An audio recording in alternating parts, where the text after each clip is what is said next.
कुचन प्रशाला कनिष्ठ महाविद्यालयात आई फाउंडेशनच्या वतीने मुलींनी स्वच्छतेविषयी घ्यावयाची काळजी व समस्या याविषयी स्त्रीरोग तज्ज्ञ डॉक्टर मिलिंद शहा यांचे व्याख्यान आयोजित करण्यात आले होते।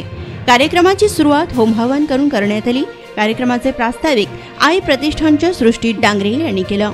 आपल्या व्याख्यानात डॉक्टर शहा यांनी मुलींना मासिक पाळीविषयी शास्त्रशुद्ध माहिती देऊन विद्यार्थिनींच्या शंकांचे निरसन केले। यावेळी प्रशालेचे प्राचार्य युवराज मेटे, उपप्राचार्य अनिल निंबाळकर यांनी आलेल्या पाहुण्यांचे स्वागत केले। यावेळी निसर्गा डांगरे, सृष्टी डांगरे, प्राचार्य रुचा कांबळे व इतर सर्व शिक्षिका आणि विद्यार्थिनी उपस्थित होत्या। त्याच्यामुळे ही छोटीशी खारीचा हा तो वाटा असतो।